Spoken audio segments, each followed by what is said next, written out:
বেশ অনেক দিন পরে আজকে খিচুড়ি রান্না করলাম। তো হঠাৎ করে মনে চাইলো যে একটু খিচুড়ি রান্না করি, যেহেতু পাকিস্তানি শক্ত মুরগিটা রান্না করতেছিলাম। তো ভাবলাম যে শর্টকাট একদম খিচুড়িটা রান্না করে ফেলি। প্রায় 2 মাস তো হবেই খিচুড়ি রান্না করা হয় না। তো বিরিয়ানি, পোলাও এগুলি রান্না করতে করতে দেখা যাচ্ছে যে খিচুড়িটা এখন একদমই খাওয়া হচ্ছিল না। তাই মনে চাইলো যে আজকে একটু রান্না করি। তাই আমি আজকে খিচুড়ি রান্না করব। সাথে একদম অল্প করে শক্ত মুরগি, যেটা পাকিস্তানি মুরগি আমাদের বাংলাদেশে যেটাকে বলে একদম শক্ত, যেটা ওইটাই রান্না করব।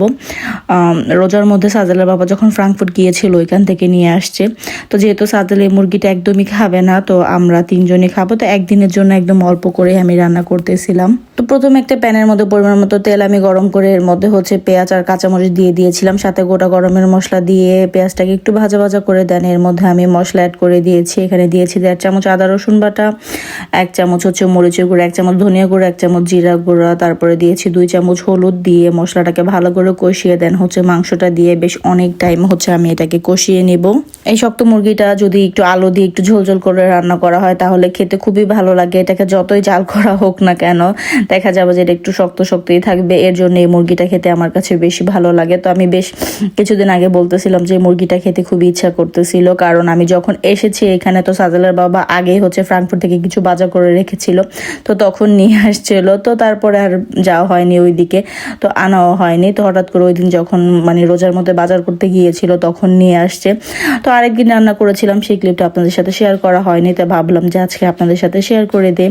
তো এদিকে আমি চাল আর 2 আইটেমের ডাল আমি মিক্স করে নিয়েছি। এখন এটাকে ভালো করে ধুয়ে ঝরা দিয়ে রাখবো। তো মাংসটা কষানোর পরে এর মধ্যে আমি পরিমাণ মতো ঝোলের জন্য পানি দিয়ে দিয়েছিলাম আর কয়েকটা আলুও দিয়ে দিয়েছিলাম। প্রায় 1.5 ঘন্টা জার করার পরে এটার মধ্যে আমি এখন জিরা ফাঁকি দিয়ে দিলাম।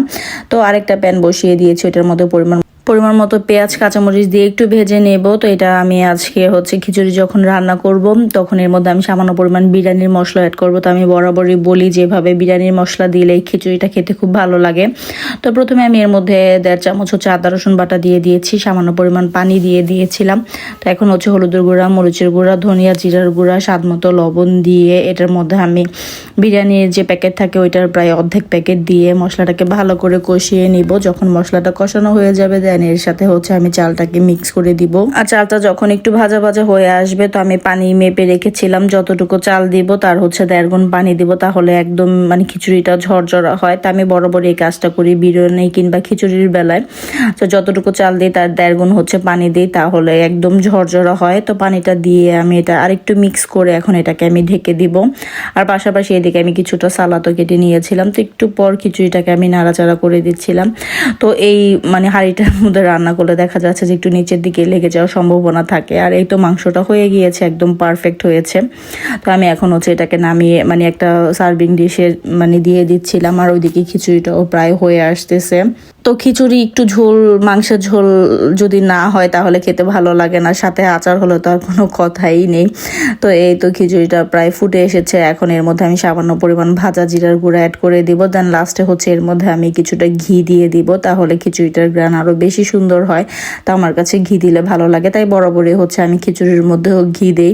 তো এই তো লাস্টের মিক্স করে এখন এর মধ্যে ঘি দিয়ে দিব। তো যাই হোক, আজকে ছোট্ট একটা ভিডিও, আশা করি আপনাদের ভালো লাগবে। যদি ভালো লেগে থাকে তাহলে অবশ্যই একটি লাইক দিবেন। ভিডিও সম্পর্কে কোনো মন্তব্য থাকলে অবশ্যই আমাকে কমেন্ট করে জানাতে পারেন। ফেসবুক থেকে দেখে থাকলে অবশ্যই ফেসবুক পেজটিকে ফলো করে দিবেন। আর ইউটিউব থেকে দেখে থাকলে অবশ্যই ইউটিউব চ্যানেলটাকে সাবস্ক্রাইব করে দিতে পারেন। ভিডিওটি দেখতে দেখতে যদি ভালো লেগে যায় প্লিজ ভিডিওটিকে শেয়ার করে দিতে পারেন, যাতে অন্যান্য মানুষও দেখতে পারে। তো এই তো একদম ঝরঝরা খিচুড়ি হয়ে গিয়েছে। তো টেবিলে আমি খাবার দিয়ে দিয়েছি, একদম পারফেক্ট একদম খিচুড়ি আর মাংসের কম্বিনেশন। তো যাই হোক, আজকে এই পর্যন্তই। সবাই ভালো থাকবেন, সুস্থ থাকবেন। আসসালামু আলাইকুম, আল্লাহ হাফেজ।